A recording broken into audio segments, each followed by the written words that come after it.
hindi na nagdetalye pa ang NBI ng susunod nitong hakbang at lugar na pupuntahan. Pero ang garantiya nila ay magpapatuloy ang massive manhunt kay Ang. Ruth. Yan pong Express Report ni Dave Abuel. Kaugnay nga po niya, nagpatupad na ng mas pinaigting na seguridad ang pulisya sa mga airport at pantalan para sa posibleng pagtakas ni Atong Ang palabas ng bansa. Una nang sinabi ng Bureau of Immigration na walang bagong record ng pag-alis sa bansa si Ang. Nasa Immigration Lookout Bulletin na rin ang negosyante simula pa noong August 2025. Binabantayan din ngayon ang posibleng pagtakas niya sa pamamagitan ng backdoor exit o yung hindi dokumentadong paglabas ng bansa. Si Atong ang hindi na lang naaresto mula sa 18 akusado sa kasong kidnapping with homicide kaugnay ng missing sa Bungeros case. Tungo naman po tayo sa ulat panahon na panatili ng Bagyong Ada. Ang taglay nitong lakas habang papalapit sa kalupaan.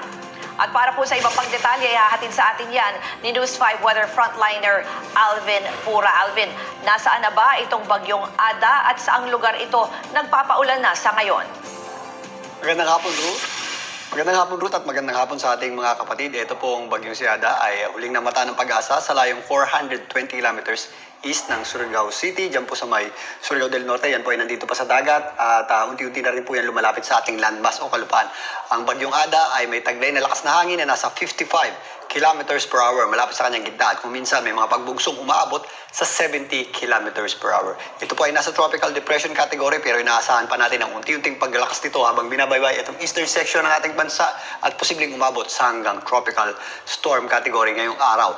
Sa ngayon, nakataas pa rin po ang Tropical Cyclone Wind Signal number 1 ng Pag-asa sa ilang bahagi ng Sorsogon, southeastern portion ng Albay, na kung saan nandiyan po ang Mount Mayona, Catanduanes, Northern Samar, kasama po dyan ang Samar, Eastern Samar, eastern portion ng Biliran, Leyte at Southern Leyte, pati na rin po ang Dinagat Islands, Surigao del Norte, kasama na rin po dyan ang Surigao del Sur. Posible pang madagdagan ang mga areas po na may nakataas ang Tropical Cyclone Wind Signal habang unti-unting lumalapit. Ito po Bagyong Ada at kasabay po rin paglakas din po niyan, mas madadagdagan din po at mas tataas pa yung ating Tropical Cyclone Wind Signal. Ruth?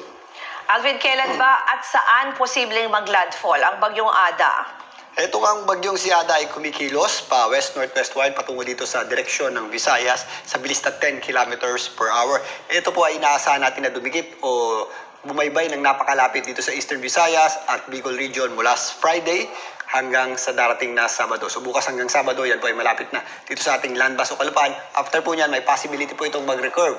Papunta na po dito sa kalagitnaan ng Philippine Sea. Pero again, meron tayong area of uncertainty na pumapasok po itong Eastern Visayas at Bicol region. Lalong-lalo na yung Catanduanes area dahil nakausli po yan. So sa ngayon, hindi pa rin po natin inaalis ang possible na pagtama nito sa lupa o pagsabit dito sa mga areas ng Samar provinces. Kasama na po dyan ang Bicol region ngayong Friday hanggang Saturday. Yung Alvin, yung binabanggit mo nga yung Bicol region at sabi mo na rin, nandyan itong Mayon Volcano Kung sakaling gaano ba karaming ulan ang dala niyan, gaano kalakas posibleng umabot yung Bagyong Ada, lalo na binabantayan yung lahar dyan sa Bicol? Yes, Ruth, itong ating mga kaulapaan ng Bagyong Ada, yung unti-unti nga lumalapit sa ating bansa at mas natatabunan po niyan o mas nakaka-apekto na po yan sa ating bansa, lalong-lalo na sa darating na Biyernes hanggang Sabado na kung saan yan po ay pinakamalapit na sa ating bansa at mas mararamdaman na rin po natin, mas madadagdagan na rin po yung ating mga pagulan sa malaking bahagi ng Central Visayas, Eastern Visayas, itong bahagi ng Northern Mindanao, kasama na rin po dyan, lalong-lalo na po itong Bicol area, kasama po dyan ang Albay. So, yung mga pagulan na yan ay possible pong magdulot ng mga mud flow at lahar flow, lalong-lalo na po dyan po sa mga areas na malapit sa danger zone ng Mayon Volcano. So, doble ingat po tayo dyan dahil sa epekto ng mga pagulan na itong posibleng Bagyong Ada. Ruth? Yung ganyan na klase ng ulan or hangin, hanggang anong wind signal kaya ang posibleng itaas niyan, yung pagdating sa paglakas nitong Bagyong Ada? If ever umabot tayo sa tropical storm category, ang pinakamalapit natin na area na lalapitan ng gitna or center nito ay posibleng magtaas pa ng tropical cyclone wind signal number 2, itong Bagyong Ada. Particularly, maaaring dito po yan sa eastern section ng Visayas or if dumikit pa, maaaring dito rin po sa ilang bahagi ng Bicol region. Kasama po dyan ang Catanduanes. Ruth? At yan po ang Express Weather Report ni News 5 Weather Frontliner Alvin Pura.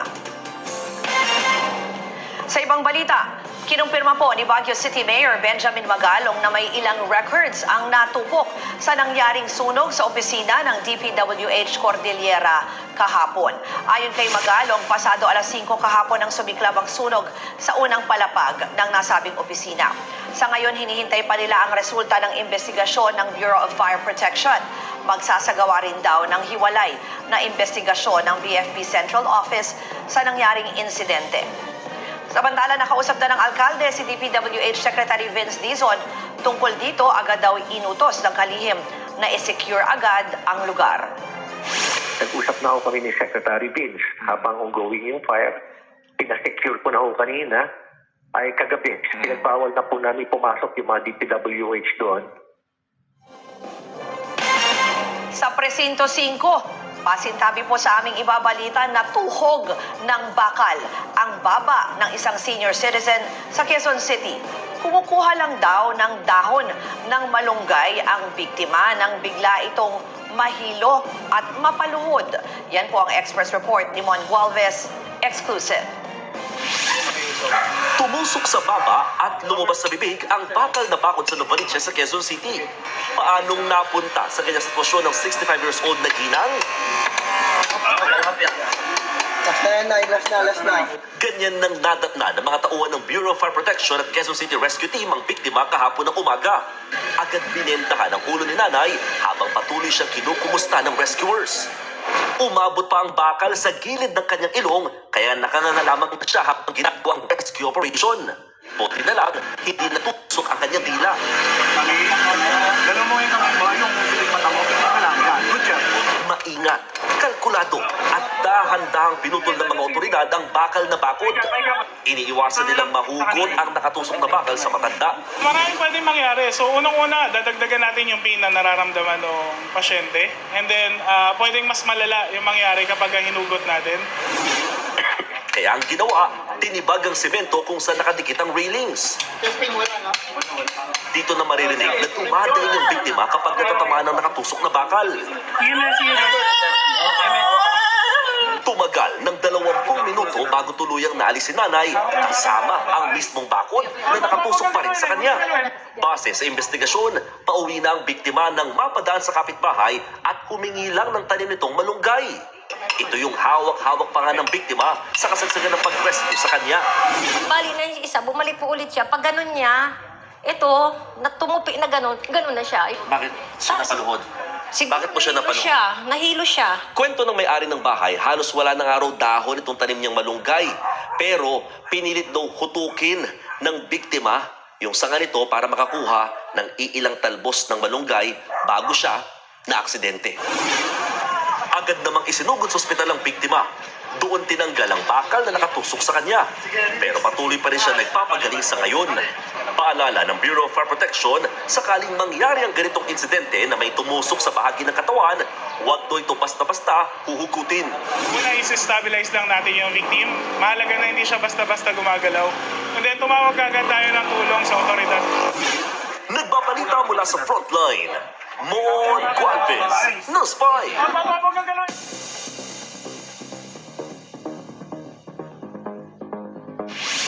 Sa Express News Abroad, pinag-utos ni US President Donald Trump ang pagsuspinde sa pagproseso ng immigrant visas sa 75 bansa. Base po sa listahan, hindi kasama dyan ng Pilipinas. Apektado niya ng ating kalapit na bansang Thailand at iba pang bansa sa Latin America, Middle East at Caribbean.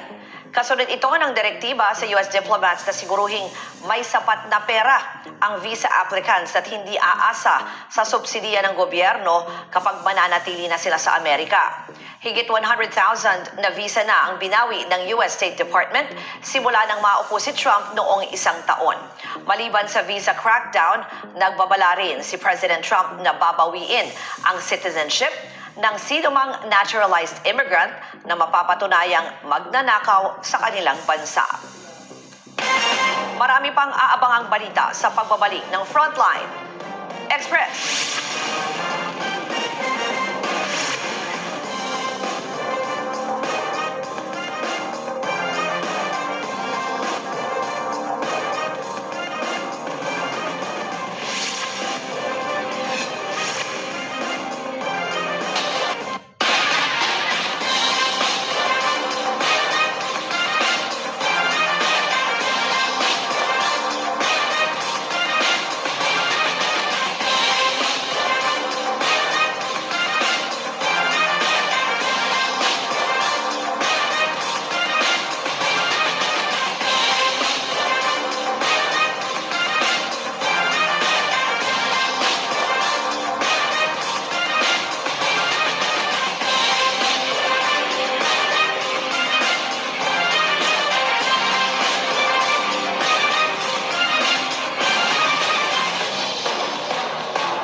Biniberipika pa ng Malacanang ang mga pahayag ni Senator Ping Lacson tungkol sa mga maling impormasyon na ibinigay umano ni dating DPWH Secretary Manuel Bonoan na may kinalaman sa flood control projects.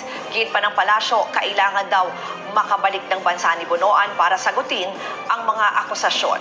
At live mula sa Pasay City, nasa frontline ng balitang yan si Rainiel Pawid. Rainiel, saan ba nag-ugat itong sinasabing maling impormasyon tungkol sa flood control scandal? Ruth, nagsimula nga yan matapos isiwalat ni Senator Ping Lacson na may sources siya na magpapatunay na maling grid coordinates o lokasyon nga ng mga flood control projects yung ipinasa ni dating Secretary Bonoan sa Malacanang, at yung mga datos naman na yan yung ginamit ng Malacanang para doon sa sumbong sa Pangulo website.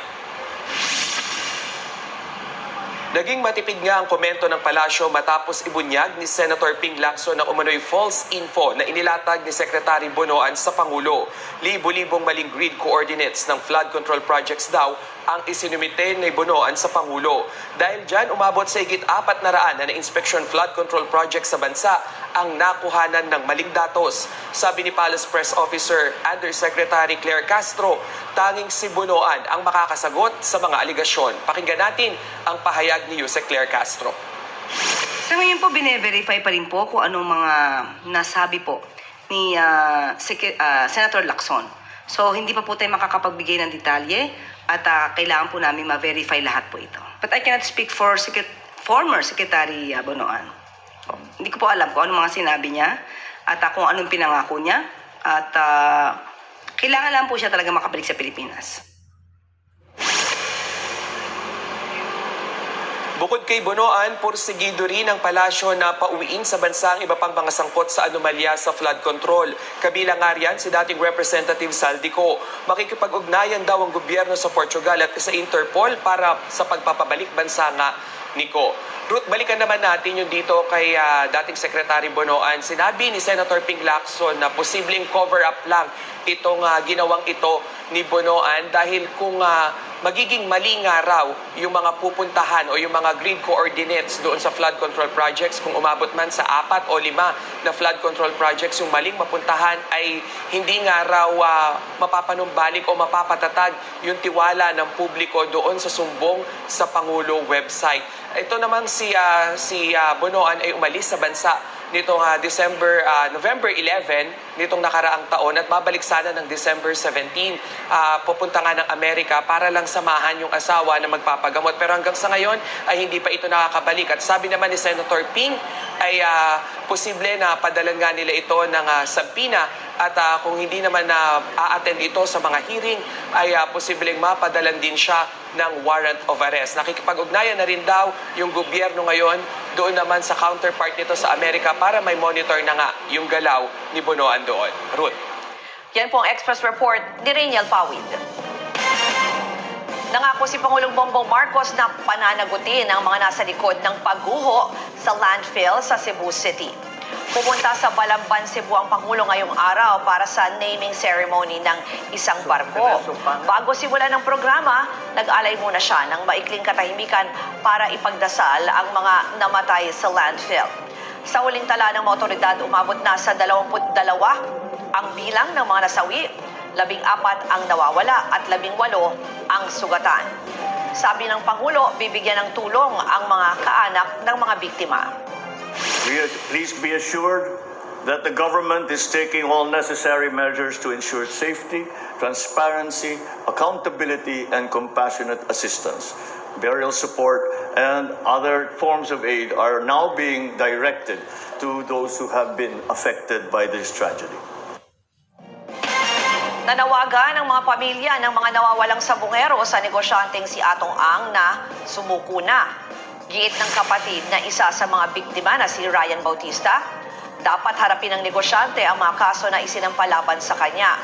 Kaugnay nito, kinumpirma rin ni Bautista na kasama sa mga nahuli na ang 2 pang suspect na nakunan noon ng video na dumakip sa kanyang kapatid noong 2021.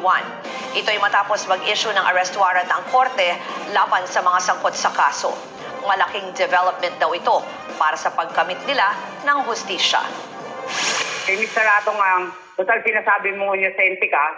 Ngayon mo patunayan na inosente ka, sumuko ka. Harapin mo kami, harapin mo ang batas, harapin mo yung kaso na sinampa namin sa'yo.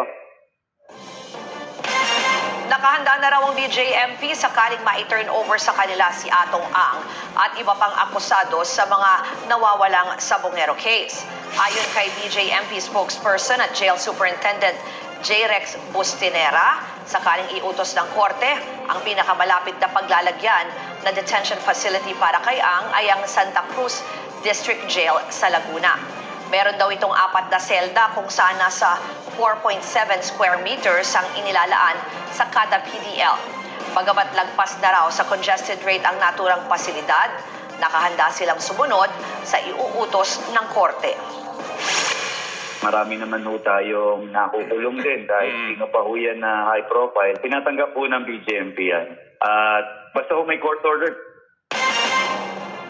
Susunod, 5 trabahador na kuryente habang naglalagay ng solar street lights sa Cebu City. Yan at iba pang balita sa pagbabalik ng Frontline Express.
Patuloy na binabantayan ng PHIVOLCS ang aktibidad ng bulkang ngayon sa Albay. Sa kuha ng Kamalig LGU, hindi gaanong kita ang bulkan dahil sa makapal na ulap na dulot na rin ng nagbabadyang bagyo.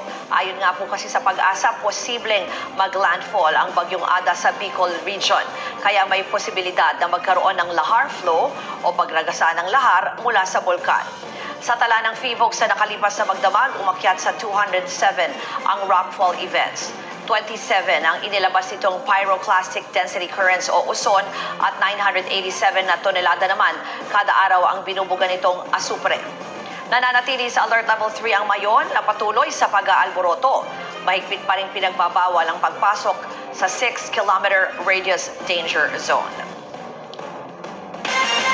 50 trabahador ang nakuryente habang naglalagay ng solar street lights sa Lahog, Cebu City. Nakahiga na sa gilid ng kalsada ang mga biktima ng datna ng mga rescuer. Base sa inisyal na ulat, nadikit sa high voltage electric line ang mga biktima. Kritikal ang kondisyon ng dalawa sa kanila habang patuloy na ginagamot ang dalawang iba pa na nagtamo ng mga paso sa katawan. 7 pamilya ang nawala ng tirahan sa Barangay 73 sa Caloocan matapos sumiklab ang sunog. Sa bilis ng pagkalat ng apoy, walang naisalbang gamit ang mga nasunugan. May Express report si Hannibal Talete. Nabulabog na nagangalit na apoy ang ilang natutulog ng residente sa Barangay 73 sa Caloocan. Mag-aalas 2 na madaling araw kanina, mabilis na lumaki ang apoy dahil sa dikit-dikit ang mga bahay. Gawa sa kahoy. Opo. Tapos siyempre, nadamay na yung mga kuryente kaya lalong lumaki. Itinaas sa unang alarma ang sunog. Ang mga residente gaya ni Mary Jane, nagulat daw nang magising sila na malaki na ang apoy. Tingin ko umapoy na dun sa gilid, dun sa dulo. Walang nagluluto. Tulog na nga kami. Wala na raw silang naisan pang gamit. Wala ako naligas kahit mga documents ko na hindi ko na Kasi pagising ko sa anak ko, nilabas ko sila. Napula rin ang sunog. Makalipas ang higit kalahating oras. Ayon sa barangay, 3 bahay ang natupok at 7 pamilya ang nawalan ng tirahan. Nasugatan naman sa tuhod, hita at likod ang isang residente na tumulong sa pag-apula ng sunog. Inaalam pa kung magkano ang halaga ng mga natupok na ari-arian. Inilikas na muna sa covered court ng barangay ang mga nasunugan. Magkakaroon na po tayo ng feeding program para lahat ng mga affected o yung mga tumulong, mapaalmusal muna sila. Nagbabalita mula sa frontline. Hannibal Talete, News 5. Ipinatulfo ng kanyang kasambahay ang aktor na si Nico Natividad dahil sa mapanira raw nitong Facebook post. Pero nang magkaungkatan, lumutang ang plot twist. Ang yaya pala, bumali ng 44,000 pesos tsaka biglang hindi na makontak. Ang buong detalye sa Express report na ito.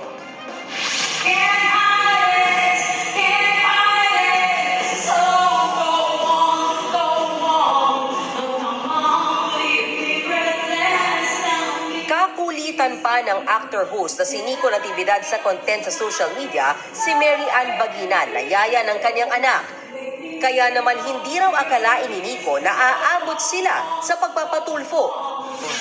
Dumulog sa programang Wanted sa radyo ni Senator Raffy Tulfo si Mary Ann. Inirereklamo niya ang Facebook post ni Nico tungkol sa kanya.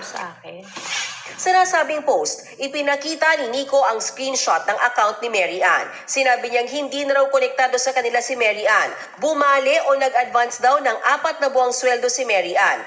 Nang mapagbigyan ay biglang hindi na ito nagparamdam. Hindi na raw umaasa ang aktor na mababalik pa ang kanilang pera, pero binalaan niya ang ibang posibleng apleya ni Mary Ann. Inamin naman ni Mary Ann na bumali nga siya ng 44,000 pesos mula kay Nico at misis nitong si Shelo. Pero wala raw siyang balak takbuhan ng kanyang mga amo. Ayon naman kay Nico, nag-abiso naman sa kanila si Mary Ann na babalik ito, pero kalaunan ay hindi na raw ito makontak. Hindi sumasagot sa mga tawag at nag-seen lang sa mga message. Sabi niya, nasa van na siya, nakabiyahe na pa Cubao. Nakabangga daw yung sinasakyan ng van. So sabi ko, sendan mo ako ng screenshot kasi kailangan ko malaman Cargo kita Ayun, doon niya na binanggit na may death threat na ako, sunod-sunod problema ko at hindi na nagparamdam. Paliwanag naman ni Mary Ann, inagaw raw ng kapitan ng kanilang barangay ang kanyang cellphone. Iniimbestigahan kasi siya dahil nauugnay ang kanyang mister sa illegal na droga. Pero nakita mo yung mensahe nila. Hindi ko po talaga nabasa as in po. Ma'am, seen nga Opo, siguro po yung po sir, na nag-open lang po siya yung messenger. Pero Nag-open ng sariling messenger? Hindi, nahawakan ko po kasi nung time na nagpapanik po ako nung 4 na yun po. Ano sasabihin na agaw ni Kapitan? Ikachat pa namin siya nung gabi na yun. O, di ba? Ano ko yung mga pinagsasabi niya? Palagi, kahit na... Sa huli,